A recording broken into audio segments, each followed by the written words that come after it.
जय भोलेनाथ। आज हम आपको महाशिवरात्रि की पौराणिक कथा श्रवण कराने जा रहे हैं। पूर्व काल में चित्रभानु नामक एक शिकारी था। जानवरों की हत्या करके वह अपने परिवार को पालता था। वो एक साहूकार का कर्जदार था, लेकिन उसका ऋण समय पर न चुका सका। क्रोधित साहूकार ने शिकारी को शिव मठ में बंदी बना लिया। संयोग से उस दिन शिवरात्रि थी। शिकारी ध्यानमग्न होकर शिव संबंधी धार्मिक बातें सुनता रहा। चतुर्दशी को उसने शिवरात्रि व्रत की कथा भी सुनी। शाम होते ही साहूकार ने उसे अपने पास बुलाया और ऋण चुकाने के विषय में बात की। शिकारी अगले दिन सारा ऋण लौटा देने का वचन देकर बंधन से छूट गया। अपनी दिनचर्या की भांति वह जंगल में शिकार के लिए निकला, लेकिन दिन भर बंदी गृह में रहने के कारण भूख प्यास से व्याकुल था।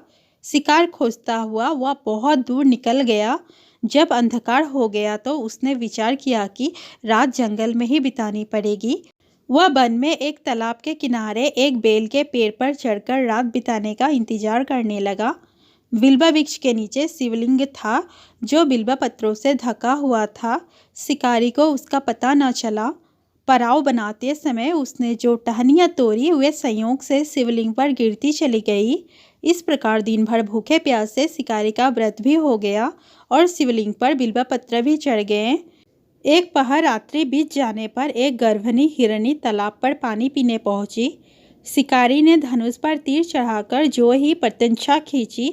हिरणी बोली, मैं गर्भणी हूँ, शीघ्र ही प्रसव करूँगी। तुम एक साथ दो जीवों की हत्या करोगे, जो ठीक नहीं है। मैं बच्चे को जन्म देकर शीघ्र ही तुम्हारे समक्ष प्रस्तुत हो जाऊंगी, तब मार लेना। शिकारी ने प्रत्यंचा ढीली कर दी और हिरणी जंगल के झाड़ियों में लुप्त हो गई। प्रत्यंचा चढ़ाने तथा ढीली करने के वक्त कुछ बिल्वा पत्र अनायास ही टूटकर शिवलिंग पर गिर गए। इस प्रकार उससे अनजाने में ही प्रथम पहर का पूजा भी संपन्न हो गया। कुछ ही देर बाद एक और हिरणी उधर से निकली। शिकारी की प्रसन्नता का ठिकाना ना रहा। समीप आने पर उसने धनुष पर बाण चढ़ाया। तब उसे देख हिरणी ने विनम्रपूर्वक निवेदन किया, हे शिकारी, मैं थोड़ी देर पहले ऋतु से निर्वृत्त हुई हूँ। कामातुर विरहिणी हूँ, अपने प्रिय की खोज में भटक रही हूँ। मैं अपने पति से मिलकर शीघ्र ही तुम्हारे पास आ जाऊंगी। शिकारी ने उसे भी जाने दिया। 2 बार शिकार को खोकर उसका माथा ठनका। वह चिंता में पड़ गया। रात्रि का आखिरी पहर बीत रहा था।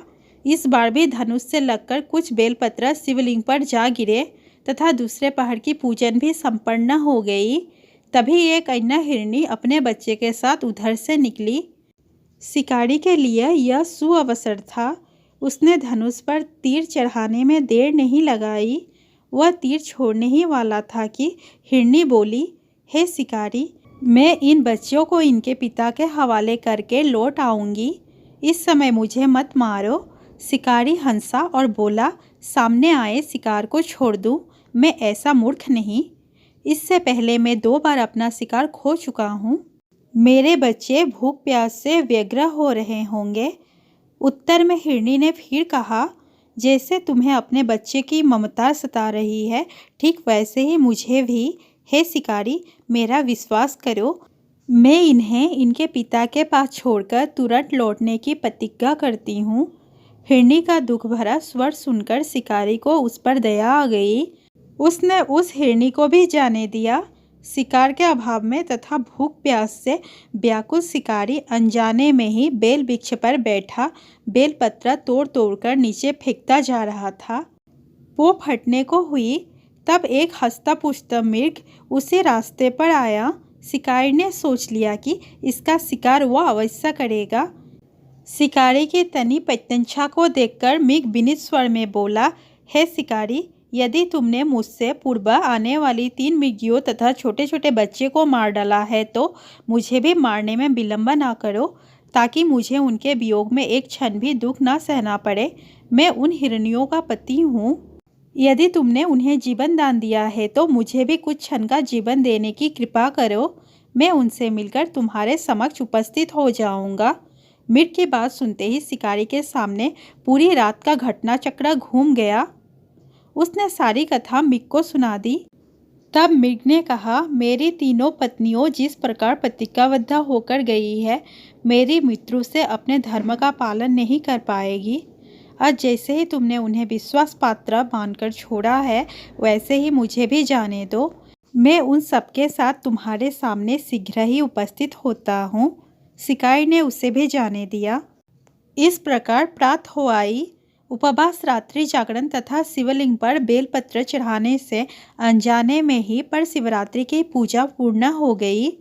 पर अनजाने में ही की हुई पूजन का परिणाम उसे तत्काल मिला। शिकारी का हिंसक हृदय निर्मल हो गया, उसमें भगवत शक्ति का वास हो गया। थोड़ी ही देर बाद वह मृग सपरिवार शिकारी के समक्ष उपस्थित हो गया ताकि वह उनका शिकार कर सके। किंतु जंगली पशुओं की ऐसी सत्यता, सात्विकता एवं सामूहिक प्रेम भावना देखकर शिकारी को बड़ा ग्लानि हुई। उसने मृग परिवार को जीवन दान दे दिया। अनजाने में ही शिवरात्रि के व्रत का पालन करने पर भी शिकारी को मोक्ष की प्राप्ति हुई।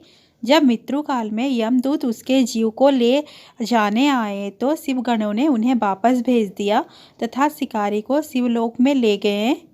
शिव जी की कृपा से ही अपने इस जन्म में राजा चित्रभानु अपने पिछले जन्म को याद रख पाए तथा महाशिवरात्रि के महत्व को जानकर उसका अगले जन्म में भी पालन कर पाए। शिव कथा का यह संदेश है कि शिकारी की कथा अनुसार महादेव तो अनजाने में ही किए गए व्रत का भी फल देते हैं, पर वास्तव में महादेव शिकारी के दया भाव से प्रसन्न हुए। अपने परिवार के कष्ट का ध्यान होते हुए भी शिकारी ने मृग परिवार को जाने दिया।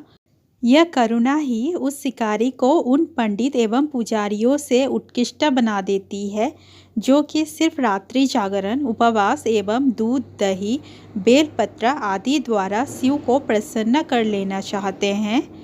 शिव का अर्थ ही कल्याण होता है।